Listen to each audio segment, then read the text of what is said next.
What's up, guys? The U.S. women's national team is about to start their 2017 season, so we called up Lauren Carlini to see how things are going in the USA gym. How's it going, Lauren? It's going good. It's been real challenging, and there's a lot of different things that I've been learning. And I feel like I've been here for about 2 days, but it's been a month. And so time flies when you're having fun, but just learning something new every day and trying to stay with the process, not worry about the end result right now. Yeah, definitely. What's the environment in the national team like right now?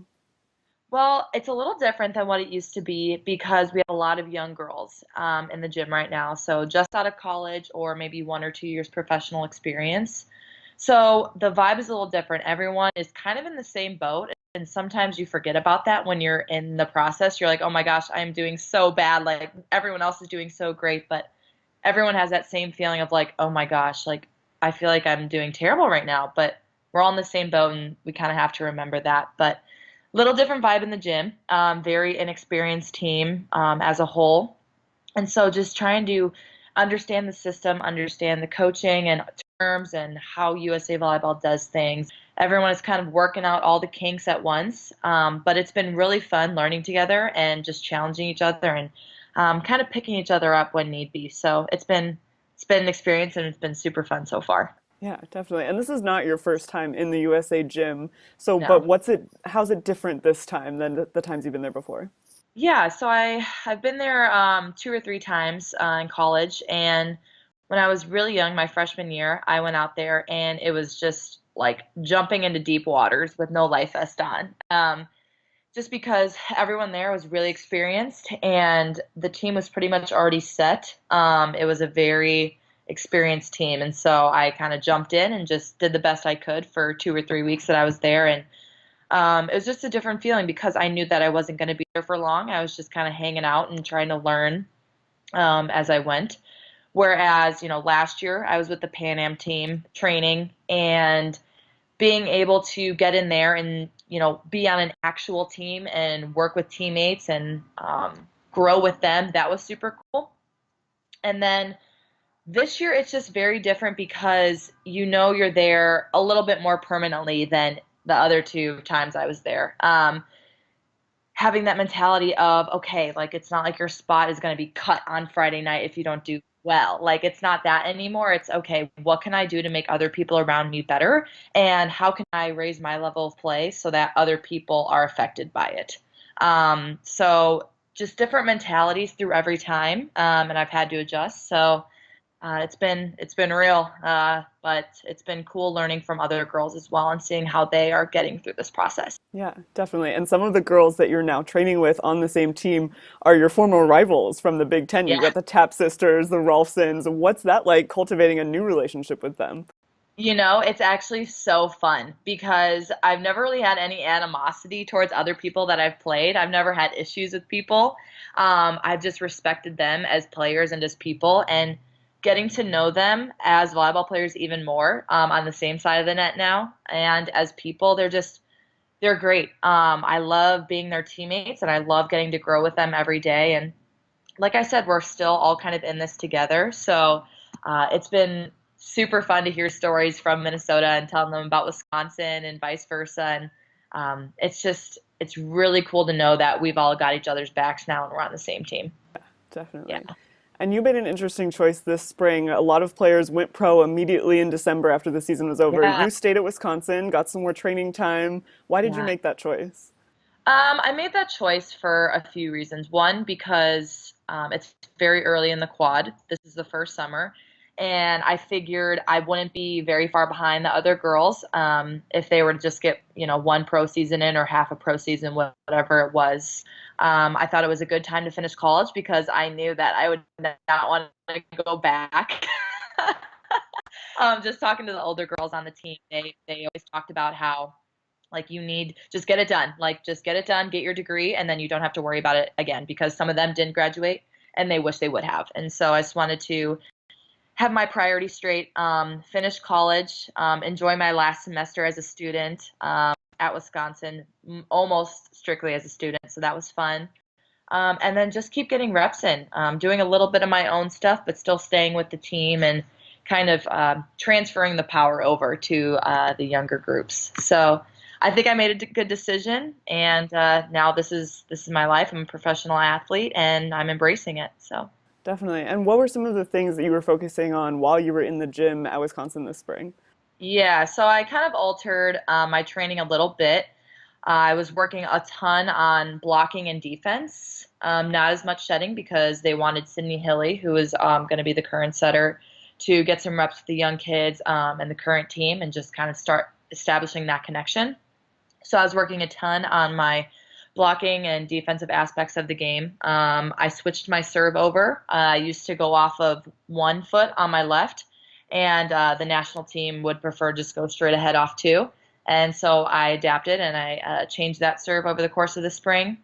And then when I got my setting reps in, whether it was with the team or on my own, I practiced USA speed. So a lot quicker than what Wisconsin runs it, and just adapting and changing little parts of my game. And then Yeah. also this spring, you signed with an Italian pro team. How did Yeah. you find them? How did that process come about?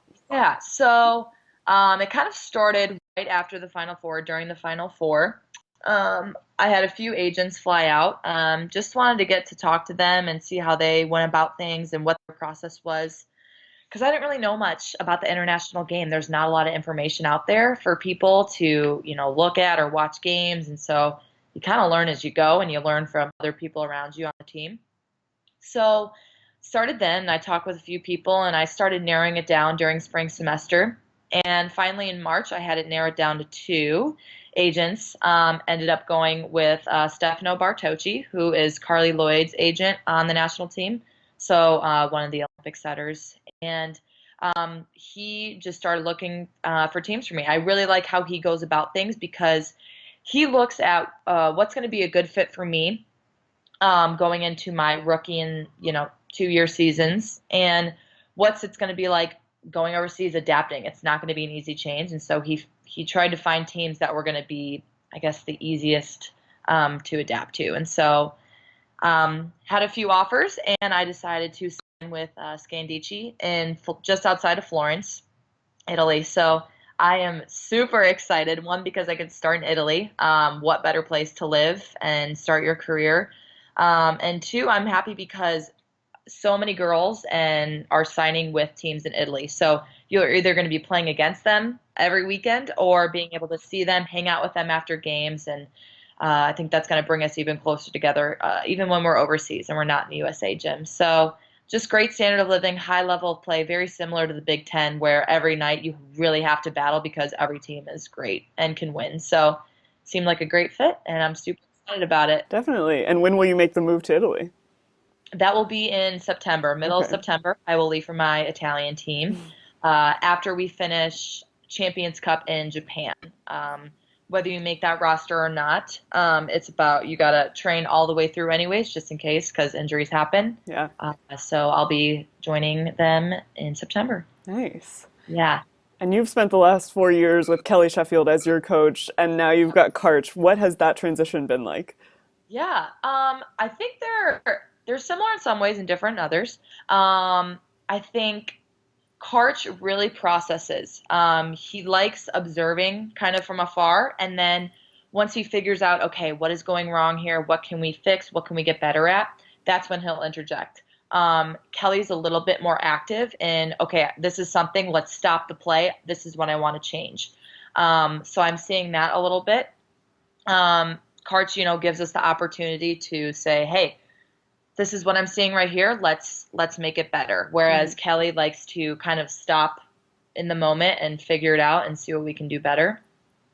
Um, they're both very demanding in their own ways, which I love. They're not very passive when it comes to asking for something and making changes, which is good. I think that's super important to have in a coach. And yeah, they're very different, but they are both great coaches in their own ways.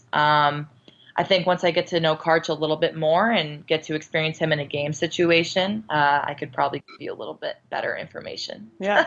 And that could potentially be very soon. You've got the Pan Am Cup coming up next week, starts on Saturday, next Yes. Saturday.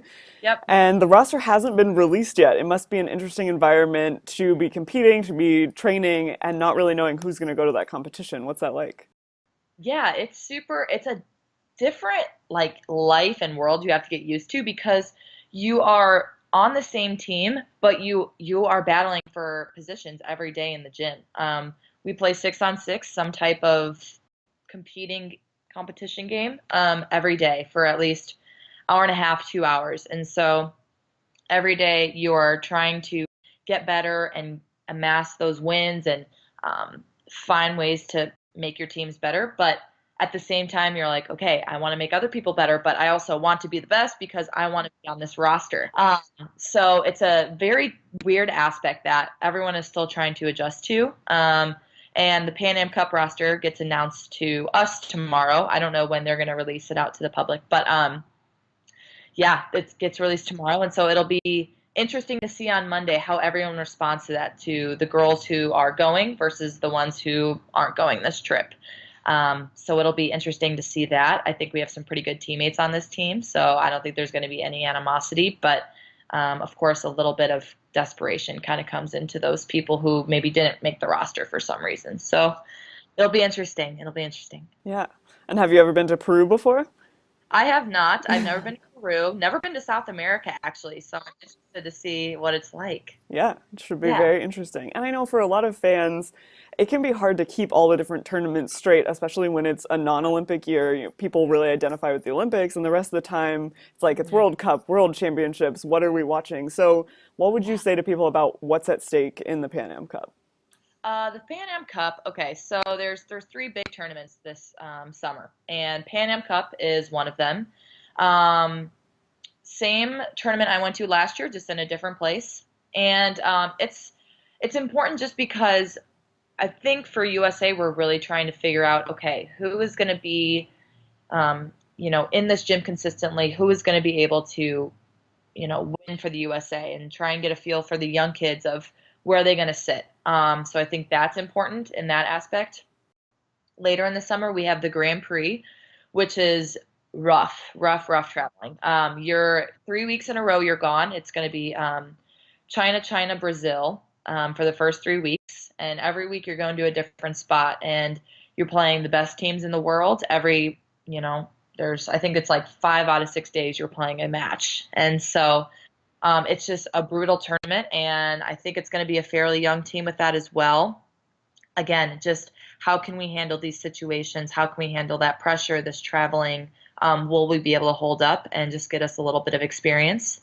And then if we are lucky enough to make it into the finals, which I hope we do, we will be China, China, Brazil, and then back in China. So kind of all over the world, and it'll be another experience. You just got to roll with it. And then finally, Champions Cup at the end of August, beginning of September. That's going to be held in Japan, and that's, I think, the biggest tournament of the summer. I think that is where we're going to bring, the best of the best in the USA Gym at that point in the summer, and just go for it. See what we can do, and hopefully take home the gold for that. So lots of big things lined up, a lot of different reasonings behind each roster and tournament, but always prepared and always ready to go. Yeah, definitely. Well, good luck. We're really excited to see you guys compete at the Pan Am Cup next week, Yeah. and I'm sure we'll talk to you again soon. All right, sounds good.